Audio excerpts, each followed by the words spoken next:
Welcome back, everybody. Welcome back to the Canyon. Welcome back to the initiation of a doubleheader. I feel like we have to put these two parts together because they fly in the face of what should be an ongoing moratorium on quick views of any kind related to Class 2 vehicles. And this guy right here elicited a proper Wilhelm scream from a distance as I was prepping together the parts for part one of this certifiable dumb view. I was prepping this, getting this stuff ready, and determining who would be the testy, and we took test subject number one, placed it in the tire sizer thusly. This little guy, slide our little piece over, dropped our tire in there. It is 111 millimeters, which is just a hair past 4 5/16, therefore above a 4.19. Width is 45. You might have seen a little bit of sidewall. These are short course tires, so obviously very much pre-glued. A lot of shoulder right there, like real shoulder there. These have been sitting on the bench for a little while. They were sent in by one of the loyal followers of the Canyon, and I was desperately hoping that they were going to come out around like 4 inches tall so that we could subject one of the either Class 1 test guys or the Class 1.5 guys, let them Dennis Menace style earn their stripes. But no, 4 5/16. Yeah, that's, if it's between 4.19 and 4.75, we know who gets to test it. So these are nameless Amazon-sourced short course tires of a, I don't know, it's a tread. Also,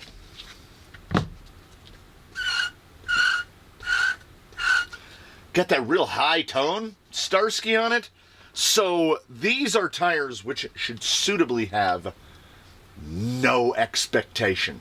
We haven't gotten to go dumb view in a little while, so these should have absolutely zero expectation. And the way we're going to do this is the way that we don't ordinarily do this, which is we're going to do it like, here's an unnecessary segue.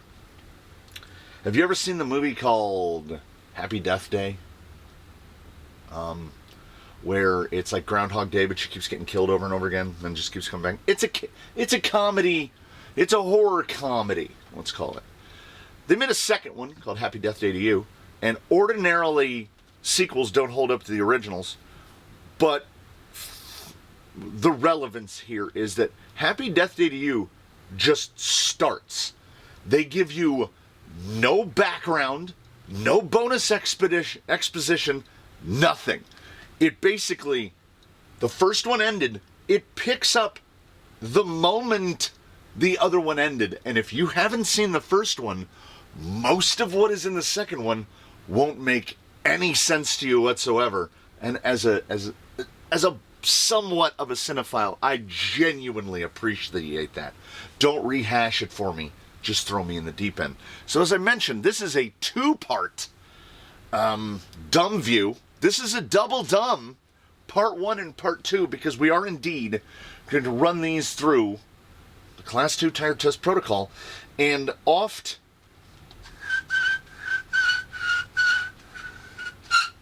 it takes a little too long to wedge these things together. So rather than rush it, we will then go directly into the second part. He will finish, he will drive off frame, he's going to drive back into frame, and he's going to have the second set mounted up. What is the second set mounted up? By somewhat popular request, we're going to hit a couple of them. We're going to clap back at the, well, they get better when they're feathered in. Got you. I got you, fam. And we're going to get we've tested a great number of tires recently that are terrible. We tested a KLR somewhat recent to this that got like an 80. The lowest scoring KLR by a wide margin. Still an absolutely inexplicable tire. It makes no sense to me whatsoever. But we've got an Injora silicone, and it is very used, because ordinarily a red silicone would be of such firmnessity that it would be unusable. It would basically be the firmness of the inner plastic. This is indeed a 2.2 plastic wheel, because if you take a 1.9 plastic wheel and you put it inside of this, it just falls through. So clearly these were never designed to be put in a glue-on wheel. They are designed specifically for beadlocks. These basically have no use. These are Bruce, the FJ40's original inserts, and as you can see, they've been basically destroyed. They have roughly the same rigidity to them as a cut Injora Blue. So if you ever wonder, they still have that firmness here around the middle band, but very little. They're not going to squeak.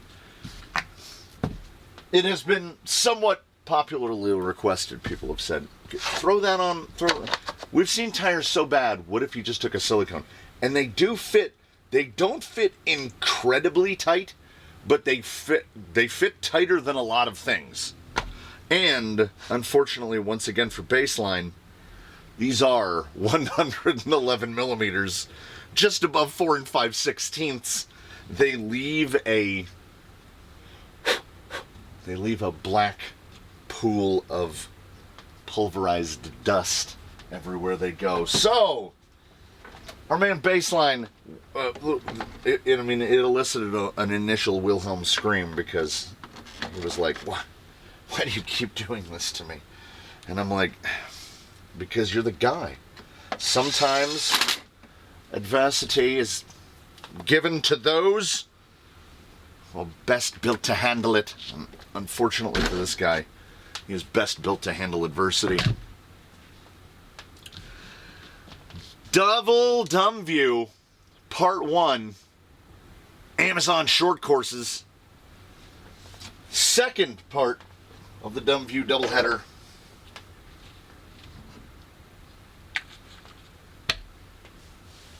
We gotta get it. You know what it means. We gotta get it. Oh no. How long's that 1300 been in there? Oh no. 94%. Fully charged too. I've been looking for... Speaking of things that are dumb, I've been looking for that battery for a while. So, let it never be said that something good can't come out of something, most likely terrible. But our man Baseline, he complains so very little. What he does is endure. Dumb View doubleheader. This and that. And then the thing of it is, we can be, even from here, where we stand now, we can be almost sure that one or both of these are going to do they won't be dead last. I don't feel like they will be. I feel like, the silicone. We've not seen bare silicone on rock. I don't feel like we're going to hit dead last. And if any tire we have ever tested is worse than these, then truly, how low effort are some designers and engineers putting into their products? This is why we dumb, because sometimes it swings back around and it makes us sad again. It is a roller coaster of emotions. Come join me, will you? Dumb View doubleheader, out on the rocks before it gets too hot. Guys, it's 75, 25, 75 again. While I do film in session, this is the first one of the day. As you can see, those low sunbeams. If you see those low sunbeams coming through the fence, these guys right here, that means the sun is low enough to shine beams through a 6-foot tall fence. So it's fairly early in the morning. 75, 25, 75. The only note I have from the drive back is the body is a little more rattly because I think we're getting less suspension action from the tire. Quite a bit of lug noise. Somewhat surprising for a lug of that height. But there is something, there's a little bit of a, make the patooey with me. Patooey! There is a little something of a cheat code of 2230, which is, I think, a big part of why, I mean, I can't keep up with the rules because the rules don't affect me in any way. But in SORCA ruling, 2230 are just outright banned, or were the last I knew. And there's a reason for that, because sidewall integrity. Because on the inner sidewall, you've got, like, it won't fold.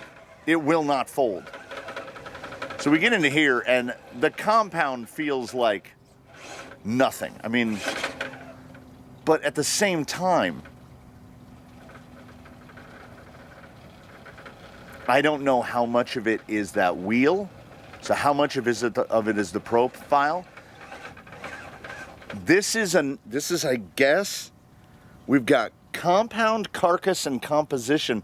Is this some, like, a little algebraic fourth C where we're combining the carcass and the composition? Because the composition is big sidewall on the outside, little sidewall on the inside. And as such, we get right here, and what can we do at low speed? Not a lot. The lugs are very short.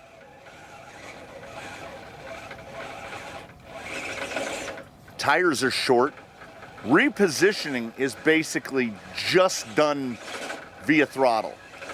But here's the thing. This is a takeaway that I want you to take away in case the takeaway counter is not obviously located. I actually have positionability.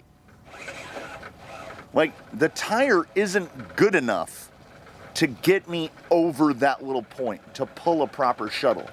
But do you see me falling off the rock? You do not. So these Starsky like crazy, real high tone, and they're short course, so they're short course and they're short. You should be able to hook it. There we go. Like, how can you, whoever the you may be, how can they make a tire so bad that $12 to $15 worth of pre-glued short course tires that realistically are not tall enough for use on a straight axled application unless you're a big fan of Class 1. Did you see how easily we just kind of, yep. Honestly, if we are going to score this non-dumb, we're going to score this as if we're scoring any other tire.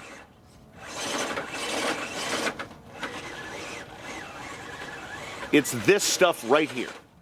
Get a little more. I've got a belly hang. You see, we're fully mechanical on that point. It's really hard not to get mechanical on a tire that short. But then when I stop, we just stay there. 7.5. If we, good camera kick. Way to go, buddy. If we had actually managed to skitter up to the top of this, right? Oh, nope. Oh! 8. I was going to say if we'd managed to skitter to the top of this, I'd bump that 7.5 to an 8. You have to use a lot of throttle because the rubber is very firm. And I can't imagine that the entirety of the improvement is just the wheel profile. Or is it? Because we've already basically, from what I've seen here, these aren't even going to be in the bottom 10. And that is, again, as we've mentioned in Dumb Views in the past, a scathing indictment. Oftentimes, I feel like failures are misdirected successes. We all know that the little blue pills, right, were what was it, heart medication? So it's blood pressure medication or heart medication. Found out had another use. They just pivoted.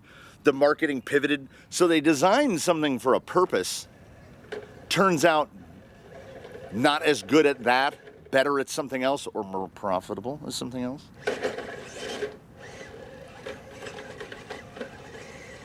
This could, like, don't call rock crawling tires if they can't crawl rocks. You will hear a lot of throttle today. These have, at low speed, moderately low to low responsiveness. Steering responsiveness, I think, in big part thanks to the wheel, is pretty great. And also take into account, we've lost more than a little bit of unsprung / rotating mass. So we definitely don't have any gyro. We don't have any flywheel effect. Mixed surface, man. It's, hey, who else here? How surprised is everyone at how good these tires are out on dirt? They're really good at it. Completely non-directional. That was actually pretty good. Right when we get into rocky stuff, they kind of go, that's not what I do. The takeaway, the early takeaway is they are surprisingly get. I guess the most applicable word is agile. Like these move, they're really light. I'm also not really noticing, I'm not really noticing the reduction in height. Running a 111. What a difference, 7-8 millimeters makes. Which is hopefully not what she said. Are they great? No. Do they make us think absolutely hateful thoughts about quote unquote crawler tires that are worse at literally everything than these are? I mean, they're very short. But I have seen too many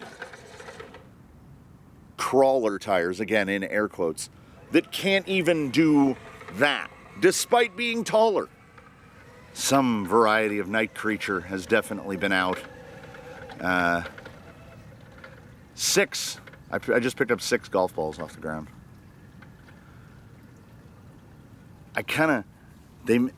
They make a little bit of a, you know when you get Velcro? Okay, a little backstory. Velcro has a finite number of engagements, deployments, detachments. When you stick Velcro together and you pull it apart, you've taken a little bit of its life away, right? It only works X number of times. And you have that object or device or whatever that's fitted with that Velcro or a battery strap, and you've used it for a long time. And the Velcro is basically holding on by its fingernails. It's got a little bit of left. These tires, if the microphone is not getting it, and I'm almost sure it won't be, these tires make that old, worn out Velcro sound on the rocks. Like the Velcro is just barely holding on. Oh, the 2230. We got so far in. Oh, man.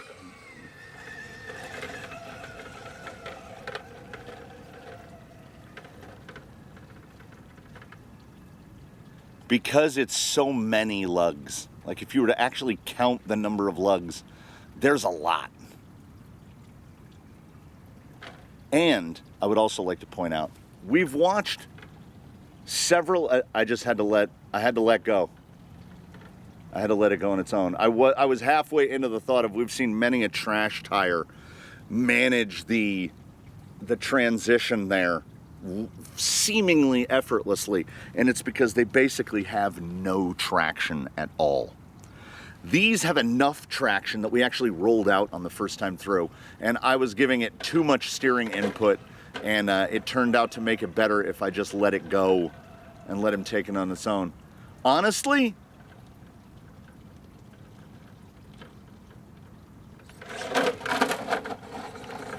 it has basically the exact amount of traction that I would anticipate it to. And then the 2230 is helping really firm up the sidewall performance. We're just going to keep giving this tire 8s until it shows me above or below, because an 80 doesn't matter. A dumb view doesn't matter. I wouldn't recommend you actively go out and do any dumb view tire as a direct deployment onto a vehicle of your choice. These are exercises. These are thought exercises made real because the industry, use that term to blanket over whoever you would like to include, the industry, what would be the best way to phrase this in a fun, winky kind of way? The industry is peeing down your leg and telling you it's raining. Because we've gotten to the part where I give you the opportunity to tighten up your hat. Tighten up your tinfoil hat. Because, take this into account.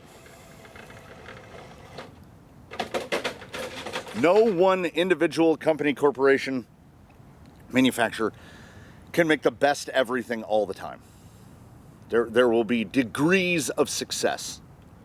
By that measure, it should be likewise impossible for an individual entity to make the worst everything all the time. Because when they do, questions. You begin to ask questions. You're like, how can this be so bad?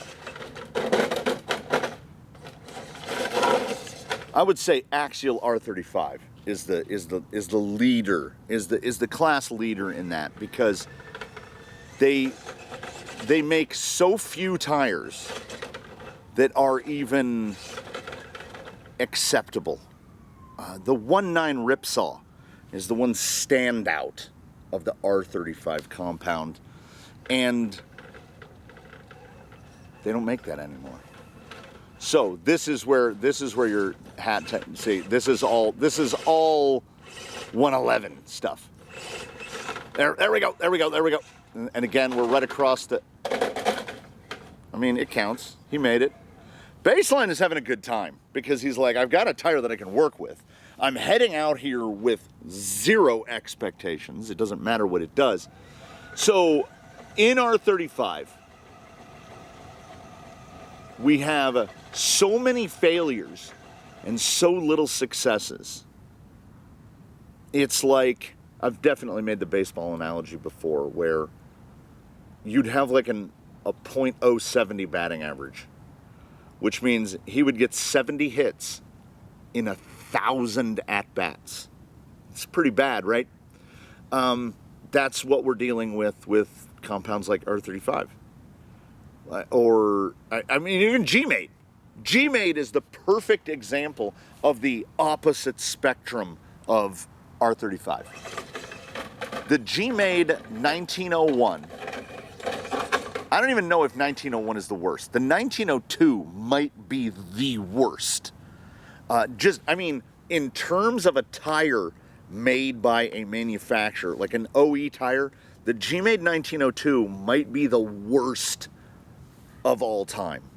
They made it somehow worse. So it went up with the 1901, down with the 1902. 1903 got slightly better. 1904 got better still. The 1904 is actually an acceptable tire. It is a usable tire.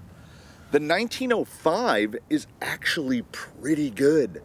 Like, good enough that I would say, not only do I say don't throw it away if you got it on an RTR or in a kit, I would say recommend it.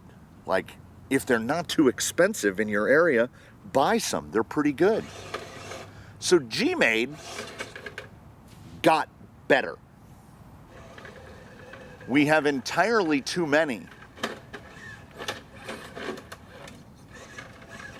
Right there, driving out of the hole. We have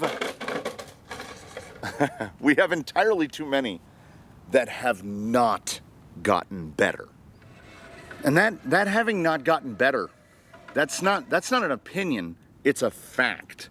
We watch tires, there are so many. I'd like to stop shoveling onto axial, but there are so many tires from so many manufacturers that there are only a couple of choices. And by a couple of choices, I mean the tires are bad. The tires don't do the things. When you get to like the third or the fourth one in a sequence and it's just as bad as the first one, harkening back, G-Made obviously saw and they made efforts to improve. If you test a Mickey Thompson Baja Boss and then you test another this and then you test a Nitto Trail Grappler and then another, anything in RC 4-wheel drive X2 S3, anything. You test any of them and you're like, how? Because you have a couple options. One is they basically they make no effort. Slider, it's full slider. I had it, but it wasn't, we really don't have that kind of accuracy. So they either don't test their own products in any way, like, except,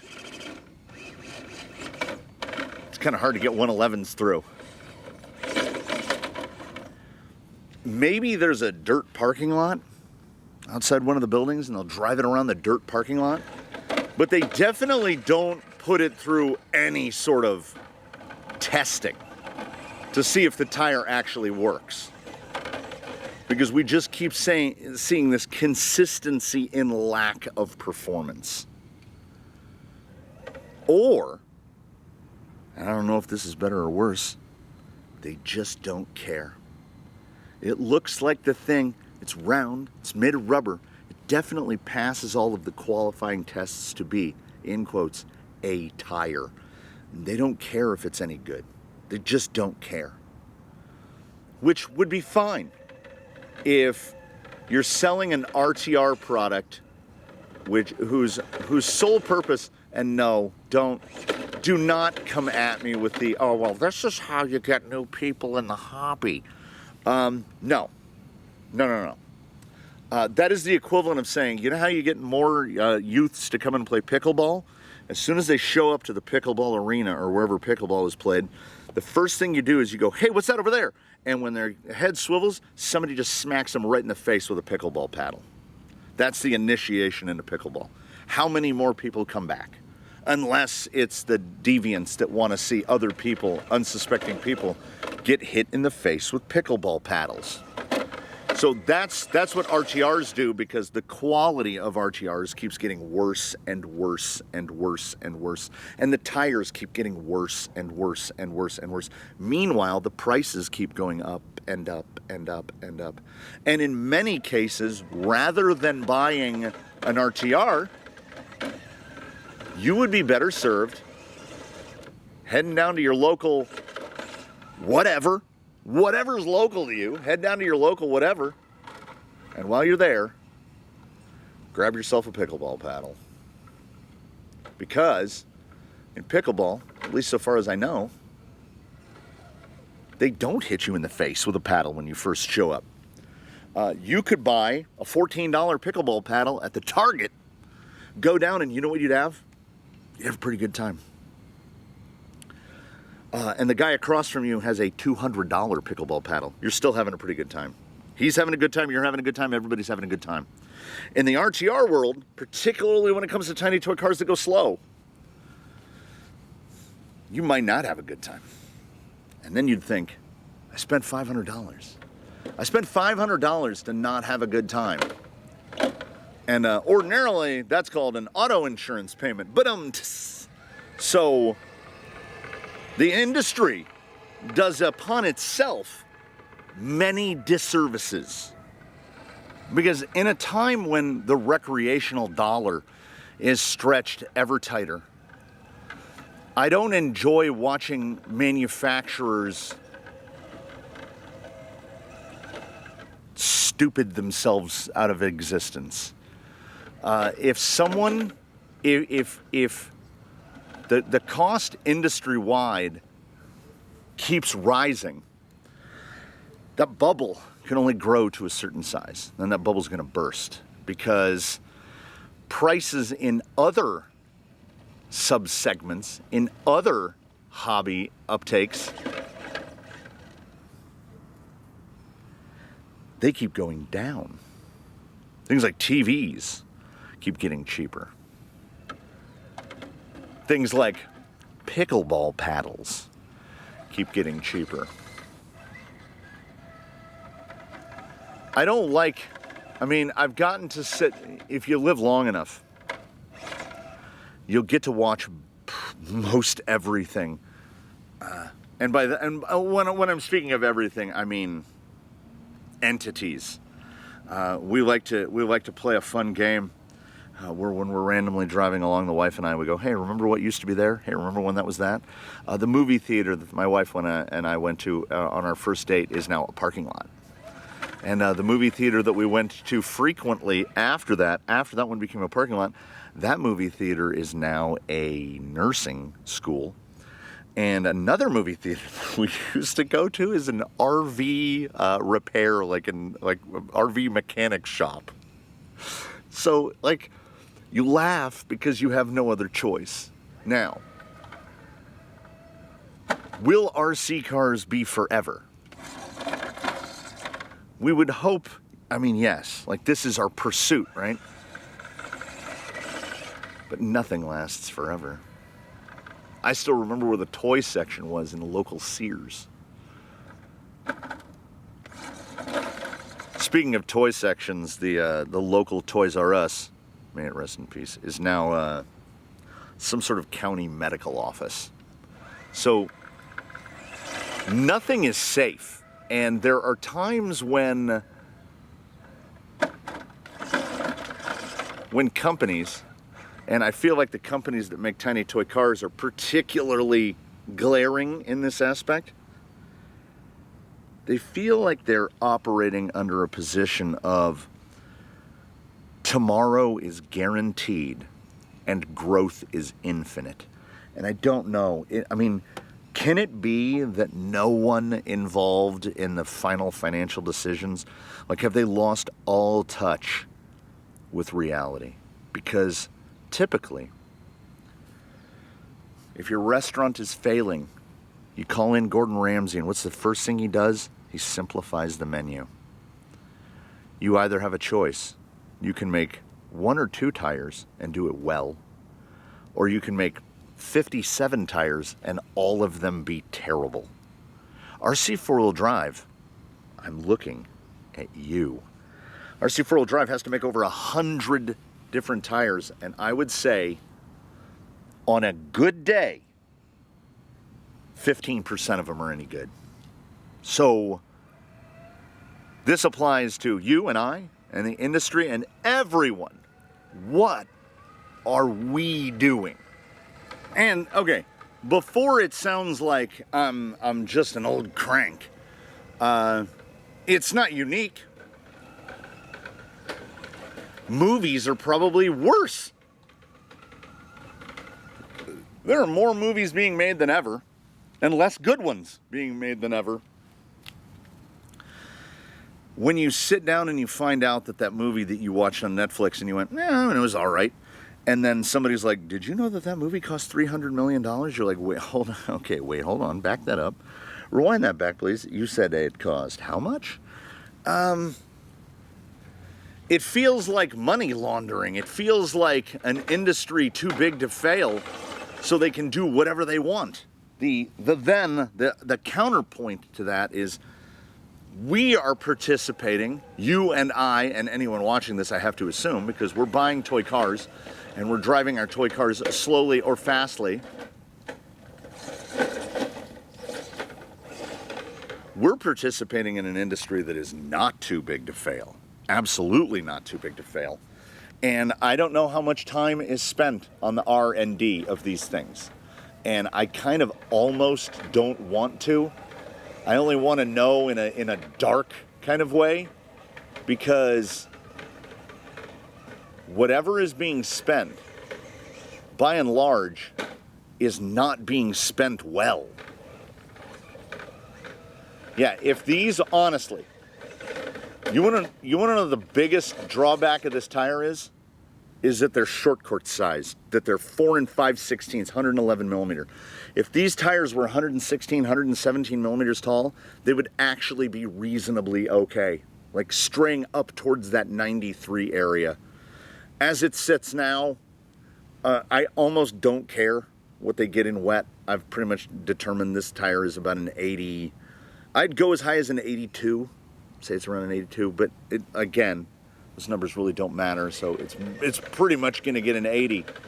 And this tire getting an 80 is every bit the condemnation of an industry aiming itself in the wrong direction that we could have hoped that it would be. And now both hoses that we use to wet down the section of slick rock for the wet test have giant holes in them. You know what? They did get a little bit better. They did get a little bit better. There's more positionability.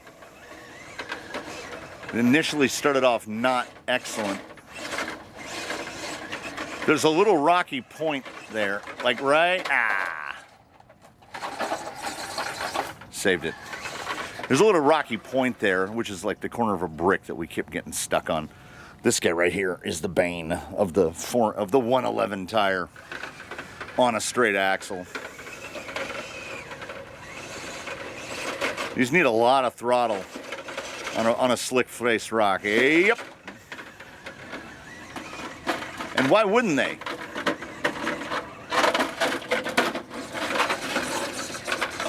Short course tires are generally not used to go this slow.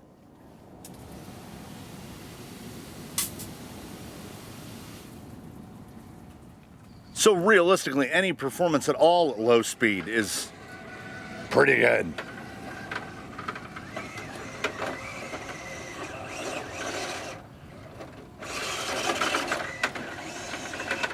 They don't mind the wet at all. They don't mind the wet at all. Matter of fact, well, we got a little bit of overspray. It's a little wet right here.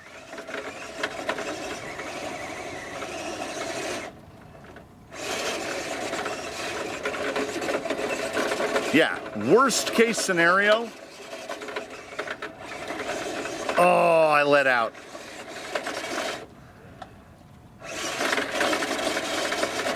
I would say they didn't get appreciably worse wet versus dry. I feel like 80 is still the way to go. So, right above 80, we have the 1.9 Injora King Trekker. Following are most of, but not all, because we have some delayed updates to the leaderboard, are most of, but not all, of the tires that have performed worse than these inexpensive Amazon pre-glued short course tires. The 1.9 Boom Racing Max Grappler, the 1.9 Jolicar Class 2 KLR clone, the Tiger Dog Blaze, the 2.2 Red Cat Interco SSM 16, any of the fake Hyraxes, the Super Swamper Rocks tires, 2.2 fake Baja Claws, the G-Made MT 1901, The Chanmu Rock Terrain Crawler tire, fake Trepidors. The 1.9 Hellhound, which is the fake Champ. The 1.9 Super Berkirk, which are fake crawlers. The fake 2.2 Pitbull Braven Berserkers. The 2.2 IMEX Skull and Bone. The 2.2 Boom Racing Hustler MTX. The 2.2 Super Berkirk. 1.9 fake Trenchers. The stock tires from the RGT EX 86100. The G-Maiden MT1902, the Boom Racing Hustler, and of course the stock tires from the Remo Hobby 1093 ST. And then also on the mini update list below, we've got the, the Energy ERC2. And there are one or more of the Mix Racing nameless tires that are down there as well in the 80s and 70s. But as I said, the list is a little delayed in updating. It makes no difference where this tire lands on the leaderboard. It's a short course tire, meaning that it does well on mixed surfaces. And it is designed for someone that doesn't want to spend $35 a pair on short course tires to put on their short course vehicle. They want to put these on their Arma insert thing here, like a Senton. They want to put these on their Senton and they want to smash around in the yard. And why is it that we could do that? And not just that these are tires intended for something like an Arma Senton or a Traxxas Slash, and they work. Like, we crawled rocks a little bit. Meanwhile, all of the tires that I just listed off are tires that are either real, intended to be rock crawling tires, or clones of rock crawling tires, and they can't do it at all. That's the well that I don't think we'll ever get to the bottom of. So that definitely concludes this portion of this first half of the Dumbview doubleheader. Coming up next, a tire swap tire, loosely. It's round, goes on a wheel. We're going to take some Injora silicones and we're going to do the exact same protocol. This is the we did some half dumb, and now we're going to do something full dumb. So tune on back in for that. Should be immediately following this one. Thank you so much, everybody.